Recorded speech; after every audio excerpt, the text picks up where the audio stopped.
Big Bang sucedió en una fracción de segundo y nació todo el universo. Es sorprendente lo que puede ocurrir literalmente en un abrir y cerrar de ojos. ¿Cómo hemos llegado hasta aquí? ¿Y de qué está compuesto el universo? El secreto de la creación, el secreto de todo está encerrado en ese primer segundo.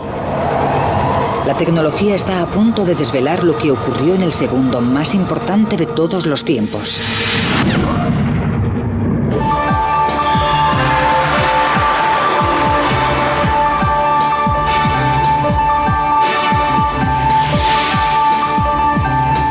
Ciencia al desnudo, el Big Bang. En el principio no hay nada, ni materia, ni energía, ni siquiera espacio vacío, porque el espacio en sí mismo no existe. El tiempo no pasa porque no existe. De la nada aparece una bola de fuego más pequeña que un átomo. 10 billones de veces más caliente que el núcleo del Sol. Lo que se convertirá en el universo explota desde una concentración millones de veces más pequeña que la punta de un alfiler.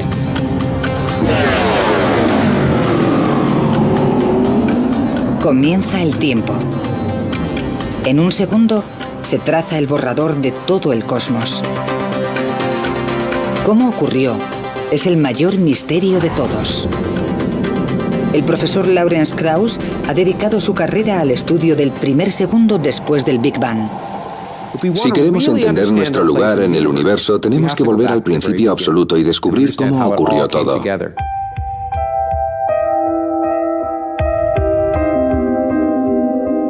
Echar la vista atrás al instante de la creación es una idea nueva. La teoría del Big Bang está muy aceptada. Pero el concepto tiene menos de un siglo de antigüedad. Una de las cosas que tenemos que observar con perspectiva es lo reciente que es nuestra comprensión del universo. Hace 80 años la opinión más aceptada en la ciencia era que el universo era estático y eterno, que había estado siempre. Pero eso cambia en 1929. En el observatorio del Monte Wilson, en California, Edwin Hubble estudia la luz de las galaxias. Observa que cuanto más lejana es la galaxia, más larga es la longitud de onda que emite. Las ondas de luz se estiran cuanto más se propagan, y al estirarse cambia la longitud de onda. El mismo principio se aplica a las ondas sonoras. Según se acerca el tren, el tono del silbato aumenta. Cuando pasa, disminuye. Al alejarse el tren, cada onda sonora tiene que viajar más que la anterior para llegar a tu oído. Las ondas sonoras se estiran y disminuye la onda. Algo similar ocurre con las ondas de luz. Si una galaxia se aleja de nosotros, la onda de luz que emite se estira y cada vez es más larga y roja. Se llama corrimiento al rojo. En la luz visible, en un extremo del espectro tenemos el rojo y el azul en el otro. La radiación roja es en la luz visible la de mayor longitud de onda, mientras que la radiación azul tiene una longitud de onda corta. Y en cuanto al universo, vemos la radiación desde las distintas estrellas estirándose literalmente, por lo que la luz se va enrojeciendo. Y cuanto más lejos miremos, más roja será la luz.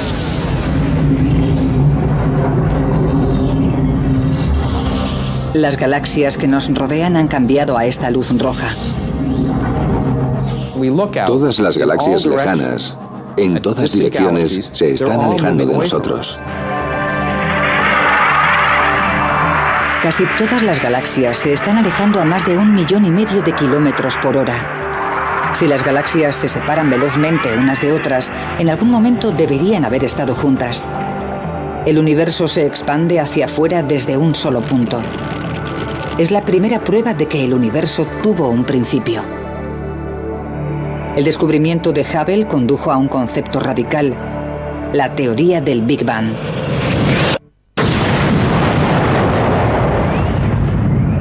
Los científicos creen que en el primer segundo después del Big Bang se creó la base de todas las estrellas y planetas del cosmos. Para probarlo, primero necesitan una nueva manera de medir el tiempo. Pensamos en fracciones de tiempo más pequeñas de las que utilizamos en cualquier otra actividad humana y fracciones temporales más pequeñas que una carrera automovilística o un velocista o cualquier otra cosa. Y lo que hemos aprendido es que puede ocurrir de todo en una fracción de segundo, en un abrir y cerrar de ojos. Es sorprendente. Horas, minutos y segundos son el fundamento de la vida moderna. Pero los acontecimientos que siguieron al Big Bang ocurrieron en fracciones de tiempo menores que un segundo. Para analizar lo que ocurre, los científicos utilizan una nueva medida de tiempo llamada tiempo de Planck. Un Planck equivale a 10 elevado a menos 43 segundos. Eso significa un punto decimal, 42 ceros y un 1. Es una cantidad de tiempo inimaginable. Aún así, en este pequeño latido de tiempo Planck ocurre algo que determina los próximos 13.700 millones de años. De la bola de fuego surgen las 4 fuerzas fundamentales de la naturaleza. De esas fuerzas depende todo a nuestro alrededor. La gravedad es el motivo por el que se formaron las estrellas y los planetas. Controla la luna y las mareas y nos mantiene sobre la Tierra. El electromagnetismo ilumina las ciudades, conecta los teléfonos y hace funcionar los ordenadores. Y las 2 fuerzas nucleares, la fuerte y la débil, enlazan las partículas que forman nuestro cuerpo y alimentan la caldera del Sol. Estamos aquí porque en el primer segundo posterior al Big Bang se crearon estas 4 fuerzas. Sin ellas, el universo sería una nube monótona de radiación. Si no existiesen estas fuerzas, no existiría nada. No habría televisión, no habría deportes, no habría amor, ni odio, ni tragedia humana. Todo aquello por lo que merece la pena vivir. Pero en el primer instante de tiempo de Planck, las 4 fuerzas siguen formando una sola superfuerza. Las fuerzas de la gravedad, la nuclear y la electromagnética aún no se han dividido. El físico Michio Kaku estudia cómo se separaron. Me gusta pensar en ello como un cristal, un precioso cristal simétrico con todas las fuerzas unidas en su elegante simplicidad al principio de los tiempos. Mientras el reloj cósmico marca un instante más de tiempo de Planck, la pequeña bola de fuego del universo se expande. Las 4 fuerzas comienzan a separarse. Es como si un cristal extremadamente caliente se enfriara de repente, se resquebrajara. Empieza a desgajarse en 4 trozos. El primero en separarse es la gravedad. Después las fuerzas nucleares se desprenden y finalmente queda una joya fragmentada que es lo que antes era la superfuerza. Los 4 fragmentos siguen funcionando. La gravedad mantiene la Tierra en órbita. Las fuerzas nucleares hacen brillar al Sol. Y la radiación electromagnética es la luz que baña nuestro planeta.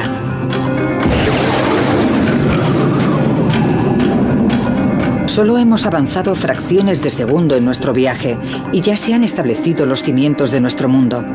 La bola de fuego del universo sigue siendo más pequeña que un átomo y está a 1000 billones de grados. Para descubrir cómo se expande el universo, los científicos utilizan telescopios tan potentes que pueden ver el pasado. Cuando el astrofísico David Spergel mira hacia arriba, ve historia. Despacio volvemos atrás en el tiempo. La luz viaja a una velocidad finita, así que la que vemos del Sol tarda unos 8 minutos en llegar hasta aquí. No vemos el Sol tal y como es, sino como era hace 8 minutos. Cuando de noche vemos las estrellas cercanas, podrían estar a 10 o 20 años luz. Las vemos como eran hace 10 o 20 años. Cuanto más lejos podamos ver en el espacio, más cerca estaremos del Big Bang. La luz de las estrellas lejanas tarda miles de millones de años en llegar hasta nosotros. Se estiran tanto en el trayecto que se convierten en ondas electromagnéticas. Para ver esta luz tan antigua es necesario utilizar radiotelescopios. El radiotelescopio Horn Antenna de Nueva Jersey realizó un descubrimiento relacionado con el Big Bang completamente por casualidad. En 1960, en los laboratorios telefónicos Bell, Arno Penzias y Robert Wilson miden las ondas electromagnéticas de nubes de gas de la Vía Láctea. Pero la Horn Antenna que utilizan recibe constantes interferencias. Suena así y llega desde todas las direcciones. Recibían la misma señal de fondo en cualquier dirección. No tenía sentido. Así que primero pensaron que algo fallaba en el experimento. Lo limpiaron. Quitaron los excrementos de paloma, que eran una fuente potencial de problemas, y volvieron a calibrarlo. Lo hicieron con sumo cuidado. El extraño ruido persiste. Penzias y Wilson se dirigen a la fuente. Fueron capaces de demostrar que esta radiación no provenía de la Tierra, no era de nuestra galaxia. Era algo que llegaba desde las profundidades del espacio, estaba en todas partes. La radiación que llega a la antena es más antigua y lejana que cualquier otra cosa detectada. Por casualidad, llegan hasta unos científicos de la Universidad de Princeton que investigan las secuelas del propio Big Bang. Se dan cuenta de que lo que escuchan es un eco de los albores del tiempo.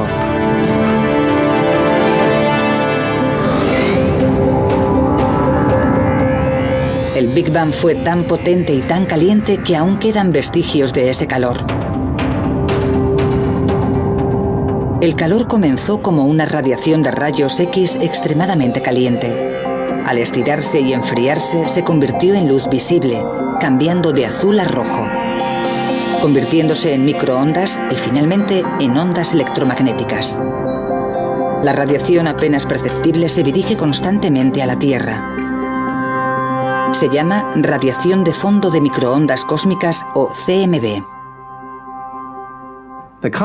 La radiación de fondo de microondas cósmicas es el eco de la propia creación, las brasas, los rescoldos de la onda de choque original que creó el universo.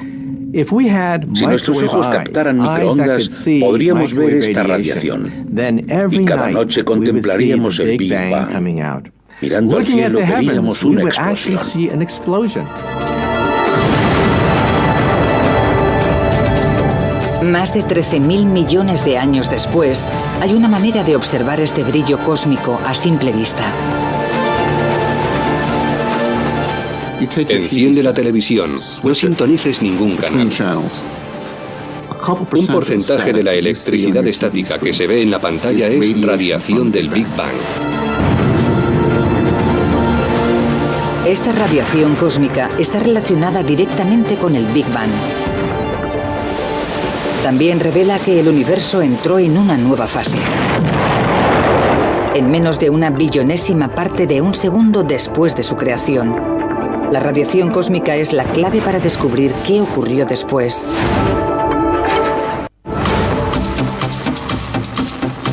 Unos cuantos instantes de tiempo de Planck en nuestro reloj cósmico y la bola de fuego del universo se transforma.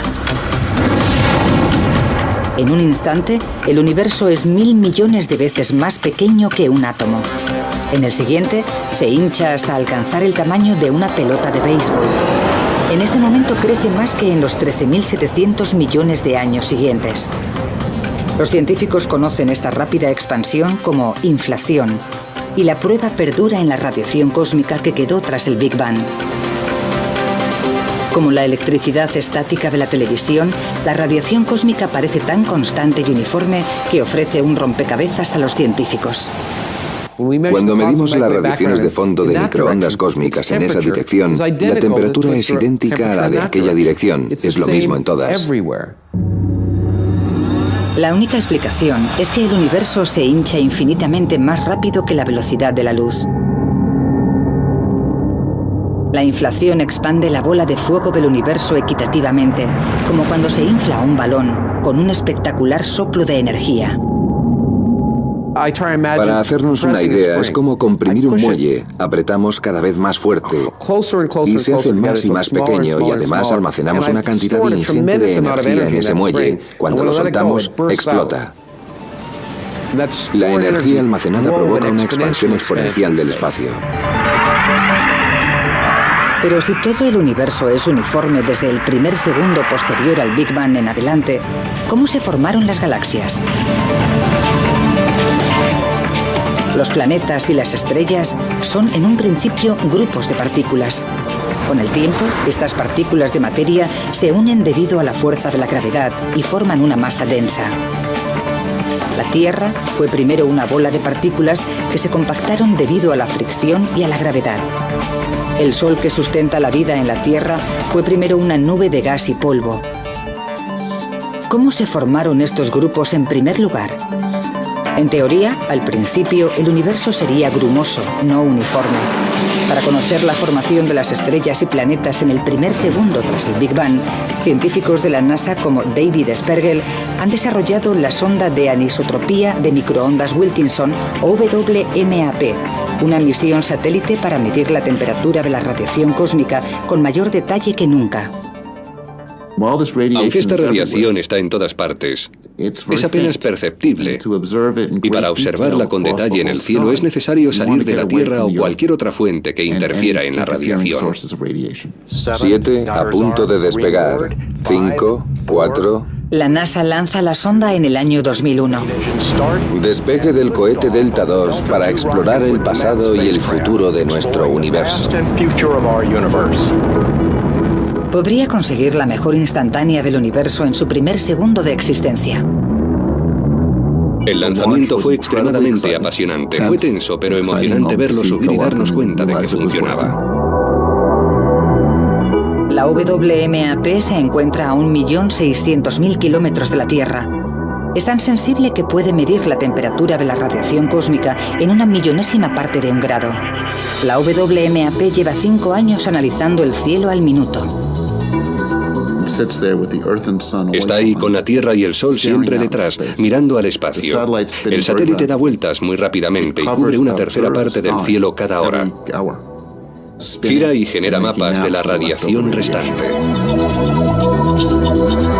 La WMAP sigue a la Tierra en su órbita alrededor del Sol y analiza la temperatura de todo el cielo. Genera un mapa de temperatura detallado como este y revela algo destacable. Las manchas azules y rojas de este mapa de todo el cielo son pequeñas variaciones de la temperatura. Las pequeñas zonas azules representan regiones que están a una temperatura decenas de miles de veces menor que 1 grado. Las regiones rojas están un poco más calientes, así que estáis viendo las pequeñas variaciones térmicas en el cielo. La WMAP se remonta a 13.000 millones de años. Al evolucionar el universo, estas pequeñas ondas se convierten en grupos de partículas que aumentan cada vez más debido a la fuerza de la gravedad, haciéndose lo bastante densos como para desencadenar estrellas y galaxias. Este mapa muestra cómo era el universo el primer segundo después del Big Bang, la plantilla del enorme cosmos actual. Cuando la primera radiación de fondo de microondas cósmicas se hizo pública, la prensa dijo: ¡oh, la cara de Dios! Bueno, seamos realistas, no es la cara de Dios. Lo que es en realidad es la foto de un bebé, de cuando el universo era bebé. Por tanto, el descubrimiento de las radiaciones de fondo de microondas cósmicas figura como uno de los grandes descubrimientos de la ciencia.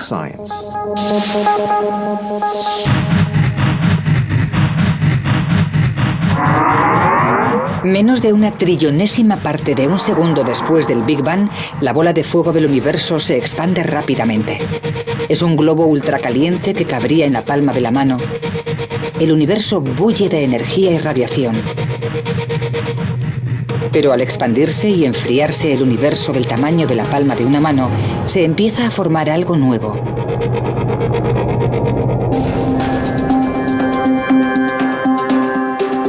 Solo una fracción de segundo después del Big Bang, el destino del universo ya está trazado. El Sol arde gracias a las fuerzas fraguadas hace 13.000 millones de años. Las estrellas y planetas se formaron debido a la manera tan rápida de expandirse del universo. La ciencia puede localizar el rastro de todo lo que vemos ahora hasta el primer segundo de la creación. Pero estamos aquí gracias a lo que ocurrió en los pocos instantes de tiempo de Planck. El universo está inundado de los componentes de la materia. Hasta el momento, según el reloj cósmico, el universo de los comienzos no era nada más que energía. ¿Cómo se convirtió esa energía pura en materia? Todo lo que te rodea está compuesto de materia. Donde estás sentado, el aire que respiras, todo el planeta está compuesto de materia, y la materia está compuesta de átomos. Y en el primer segundo después del Big Bang, se crean los ingredientes de los átomos. Pero, ¿cómo apareció la materia? Es algo que siempre ha desconcertado a los científicos. Hasta 1905, el momento en que Albert Einstein propone su ecuación más famosa. E es igual a m por c al cuadrado. La ecuación de Einstein nos dice que la energía, E, y la materia, m, son diferentes representaciones de lo mismo. La materia y la energía son intercambiables. Algunos científicos utilizaron posteriormente esta ecuación para crear el arma más destructiva de la historia, la bomba atómica. Da una pista de lo que ocurrió en el primer segundo. En una explosión nuclear, las partículas de materia se separan para producir una enorme cantidad de energía. Durante el Big Bang ocurre exactamente lo contrario. Una enorme cantidad de energía se transforma en materia. La ecuación de Einstein conduce a una conclusión. Mientras el universo bebé se expande y enfría, la energía pura del Big Bang se convierte en las partículas de materia que nos conforman.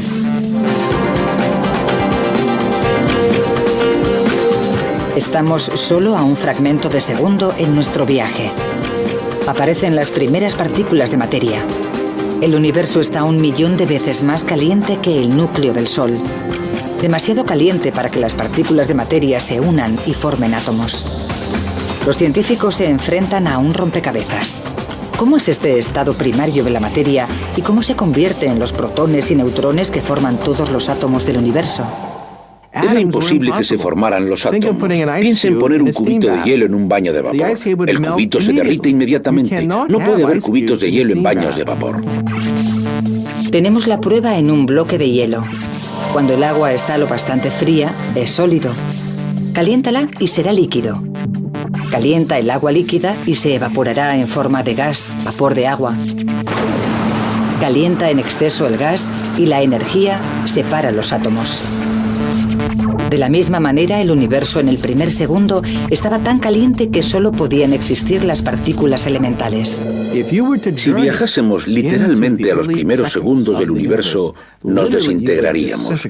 Desapareceríamos totalmente e incluso los detritos y el núcleo atómico del cuerpo se desharían en partículas subatómicas. No quedaría nada del cuerpo.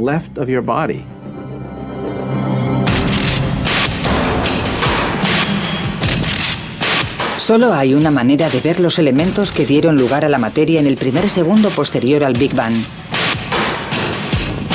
Los científicos tienen que recrear las condiciones del Big Bang.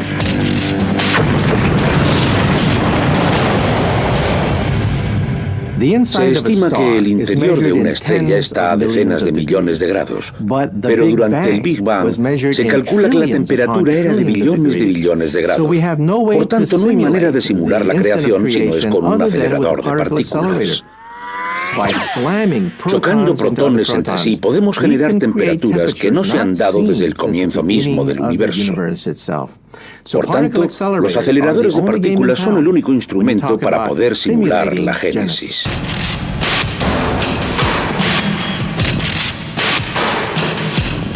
Este es el Laboratorio Nacional de Brookhaven en Long Island, el hogar del acelerador relativista de iones pesados o RHIC, un anillo de 3 kilómetros con 200 metros diseñado para romper el núcleo de átomos de oro a casi la velocidad de la luz. Con el acelerador de partículas hacemos chocar las partículas subatómicas.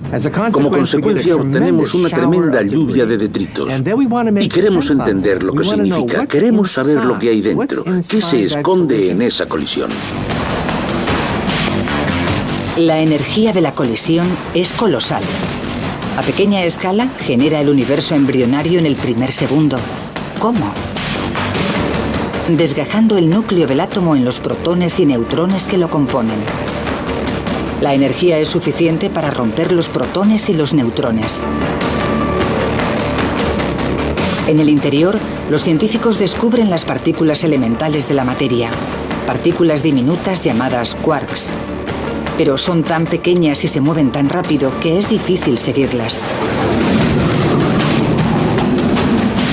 Si los científicos pudieran descubrir cómo se comportan los quarks, desvelarían el secreto de la propia materia. El descubrimiento podría revolucionar la medicina y relanzar el programa espacial. El proyecto comienza en el año 2000. Al colisionar los núcleos de los átomos, se genera un chorro caótico de partículas. Se tardan 5 años en analizar los datos. Los resultados llegan en 2005. Son impactantes. Al hacer chocar los núcleos de átomos de oro entre sí, esperábamos encontrar un gas. La sorpresa fue que no era un gas. Lo que encontramos era más bien líquido. Impactó bastante porque ahora, cuando empecemos a simular el universo en sus comienzos, tenemos que deshacernos de la imagen mental de partículas subatómicas de gas. Sabemos que es más como un líquido, literalmente como una sopa. Cuando aparece la materia por primera vez en el universo, los quarks son tan densos y están tan electrizados que todo el universo es como un líquido. El universo pasó de ser una bola de energía incandescente a ser una sopa de quarks en menos de un abrir y cerrar de ojos. El universo líquido es caliente, denso y violento. Inundado de partículas diminutas en constante y enérgica interacción. Cuando el reloj cósmico marca una millonésima parte de un segundo, el universo continúa expandiéndose y enfriándose. Crece del tamaño de una pelota de béisbol al de nuestro sistema solar. La materia se ha materializado desde la pura energía. Sin materia,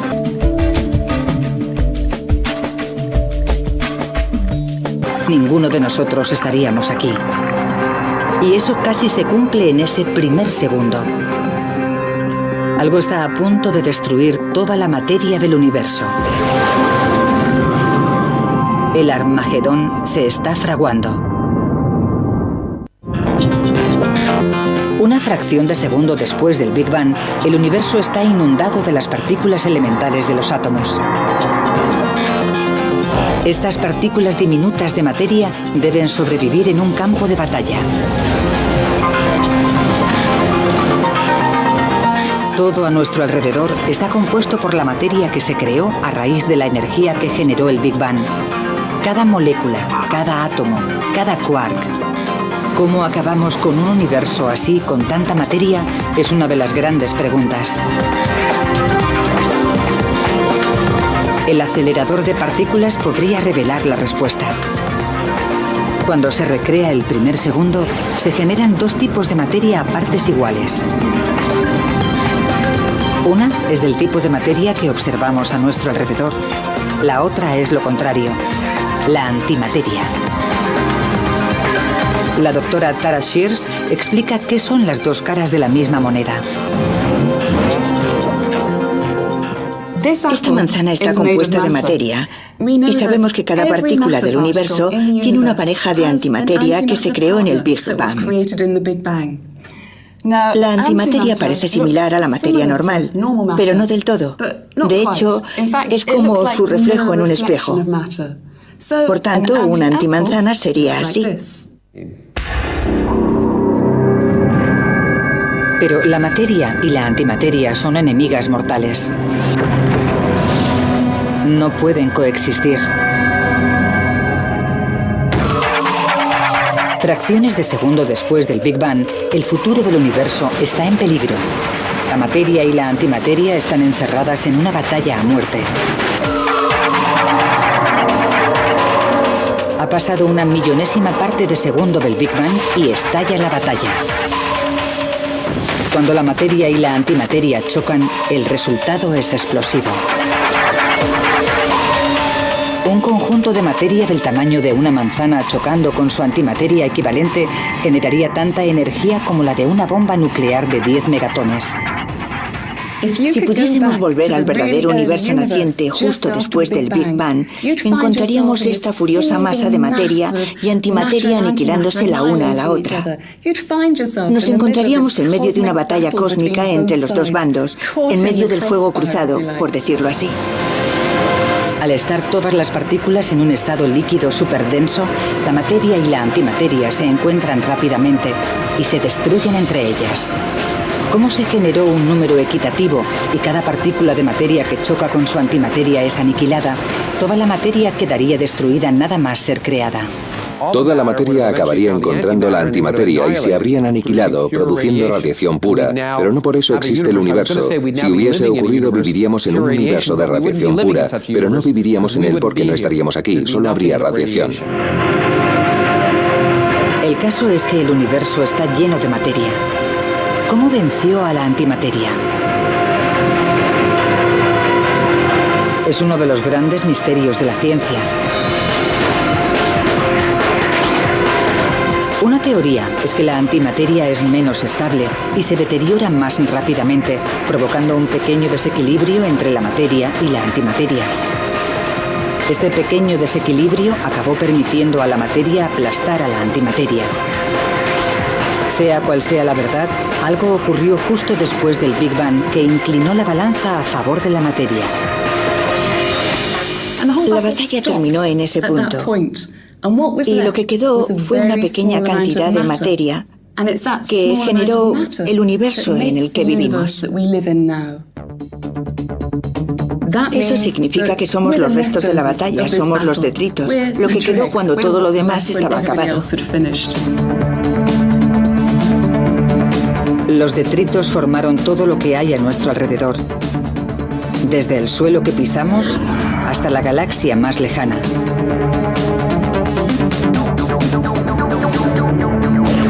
Cuando el reloj cósmico se acerca al final del primer segundo, las cuatro fuerzas de la naturaleza se han desgajado de la superfuerza única. Se ha decidido el ganador de la batalla entre la materia y la antimateria, y las ligeras ondas de temperatura que se extienden por el universo implican que durante los siguientes 1000 millones de años, la gravedad unió grupos de materia para formar las galaxias. Pero sigue habiendo un misterio, y grande. Sabemos cómo se formaron los componentes elementales de la materia, pero no sabemos lo que concede fundamento a todo en el universo. Sabemos mucho sobre el primer segundo, pero falta una pieza del puzzle. ¿Qué confiere masa a todo lo que hay en el universo? La masa hace difícil que algo se mueva, pero también que pare. Cuando nos acercamos a la Tierra, la gravedad actúa sobre nuestra masa. En la Luna, la gravedad es más débil, por eso los astronautas se mueven más lentamente. Pero su masa es la misma que en la Tierra. Incluso si un objeto no pesa nada, sigue teniendo masa. Algo debió de haberse creado en el primer segundo para conceder masa a las partículas, pero los científicos no lo han descubierto. La masa es la verdadera columna vertebral de la vida. Si no hubiera masa, el universo solo estaría compuesto de radiación y nada se uniría para formar objetos como tú o yo, o las cosas que hacen interesante el universo. Sería un universo difuso, lleno de radiación, pero muy aburrido. Si descubriésemos cómo apareció la masa en el primer segundo, descubriríamos el origen de la vida. Mientras los científicos no descubran qué confiere la masa a las partículas, el primer segundo seguirá siendo un enigma.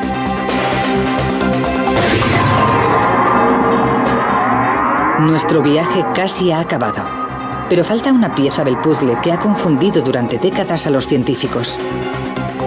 En 1964, en la Universidad de Edimburgo, el físico Peter Higgs propuso una teoría revolucionaria. Sugiere que un campo de fuerza invisible se extiende por el universo en el primer segundo, dando masa a las partículas. Se conoce como el campo de Higgs. Cuando las partículas se relacionan con él, adquieren masa.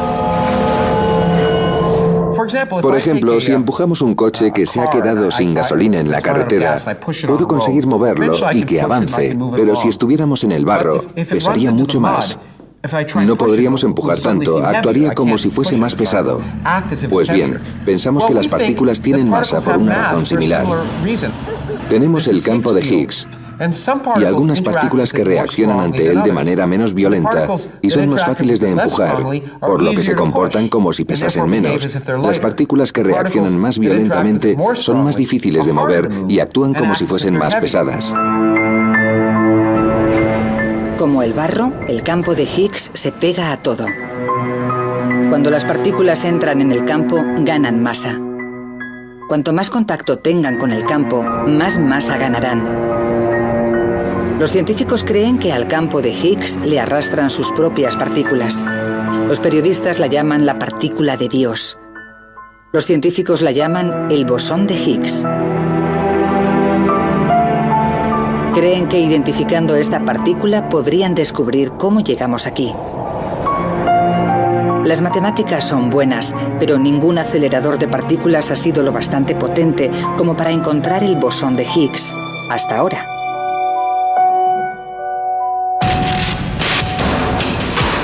En las profundidades del campo de Ginebra, en Suiza, se encuentra el experimento humano más caro, el Gran Colisionador de Hadrones, o LHC. El acelerador de partículas más grande del mundo y la mayor oportunidad para encontrar el Higgs perdido. Tenemos que ver si la partícula Higgs existe realmente y por eso construimos aceleradores tan mastodónticos, para ver si podemos entender el mecanismo responsable de la existencia de todo lo que consideramos sólido y pesado actualmente en el universo. Ha costado $10.000 millones. Se ha tardado 14 años en construir y 7.000 científicos se han involucrado en su construcción. Este año se activa. A pequeña escala, recreará condiciones que existieron por última vez hace 13.700 millones de años. Una explosión tan potente que recordará al propio Big Bang. Si funciona, científicos como David Evans podrían resolver el último misterio de la materia. Como traspasamos los límites de la ciencia, también tenemos que traspasar las fronteras de la tecnología. Es probablemente la máquina más grande del mundo y sin duda la máquina más compleja del mundo. A más de 91 metros bajo tierra discurre un conducto circular de 26 kilómetros. Dentro, dos haces de protones más finos que un pelo humano se aceleran a casi la velocidad de la luz, 299.000 kilómetros por segundo.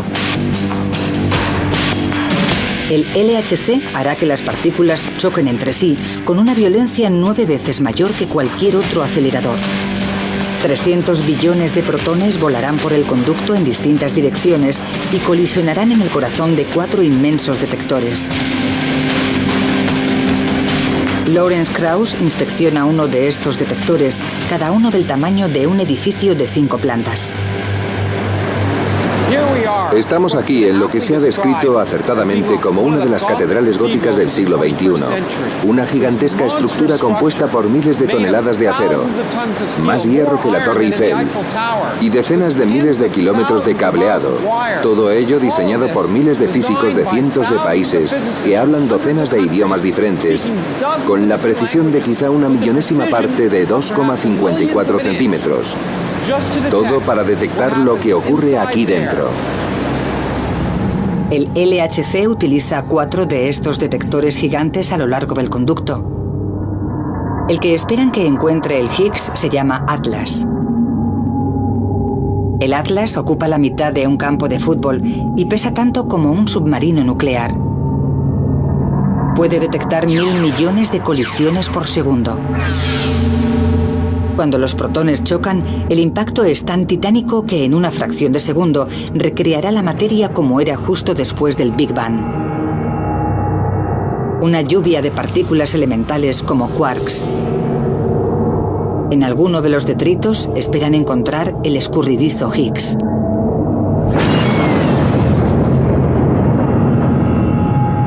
Pero encontrar una partícula en esta tormenta es como encontrar una mota de oro en una playa. El Higgs es tan diminuto y tiene una vida tan corta que el detector no lo localizará directamente. Por eso esperan capturar el rastro que deja gracias a las cámaras de más alta tecnología del mundo. Cuando vemos una estela en el cielo, observamos la columna de humo, pero ¿dónde está el avión? No lo vemos porque es demasiado pequeño. Lo mismo ocurre con los detectores. No pueden coger la partícula en sí, pero sí el rastro que deja esa partícula subatómica. Y observando el rastro, podemos determinar de qué tipo era y lo rápido que se movía.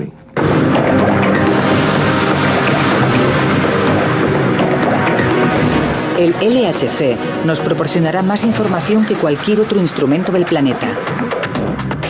En un solo segundo, la cantidad de información que sale de las colisiones en el LHC y que manejarán estos detectores será mayor que la información contenida en todas las bibliotecas de todos los países del mundo. Esa información puede contener el secreto de la masa, la pieza que nos falta por conocer del primer segundo del universo y la puerta de acceso a la ciencia del futuro. Para procesar toda esta información, el LHC utiliza la mayor red de superordenadores del mundo. Aún así, la investigación podría tardar años, pero la espera merece la pena.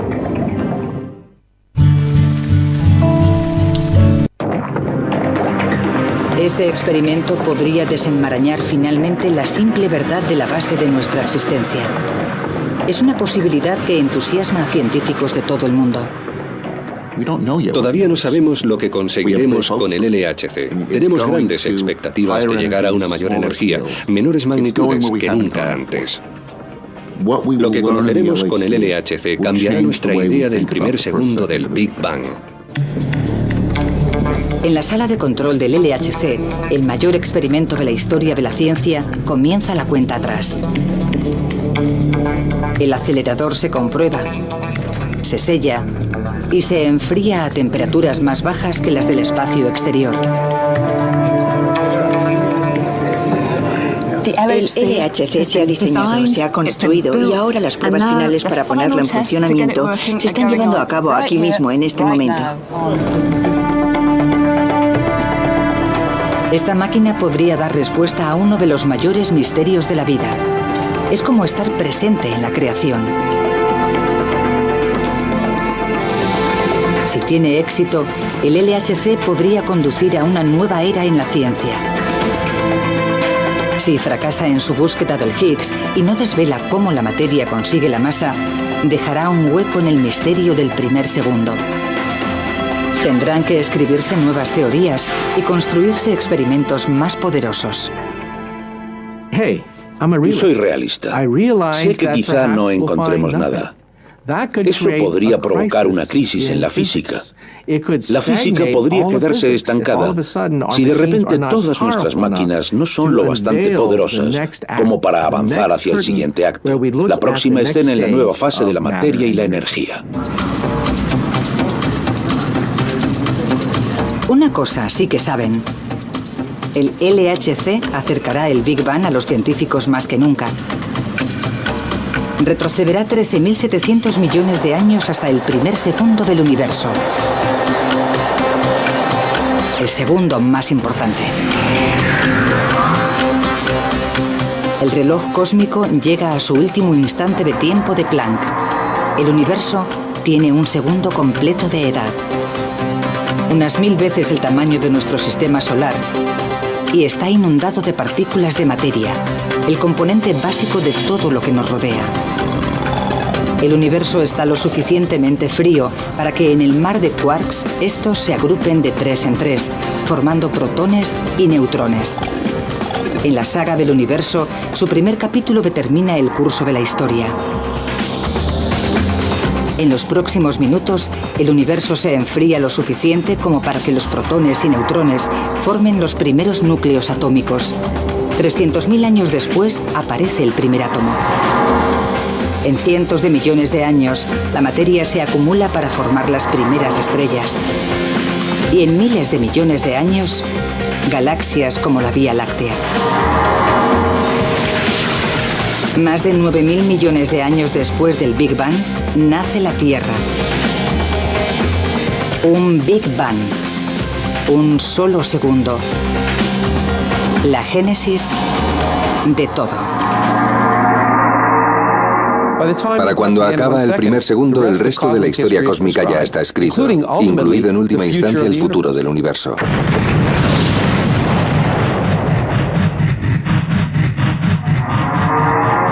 Más de 12.000 millones de años después del Big Bang, evolucionan los humanos. Una especie con la capacidad intelectual de preguntarse ¿cómo hemos llegado aquí y de qué está compuesto el universo? Este año, la ciencia está más cerca que nunca de descubrir la respuesta.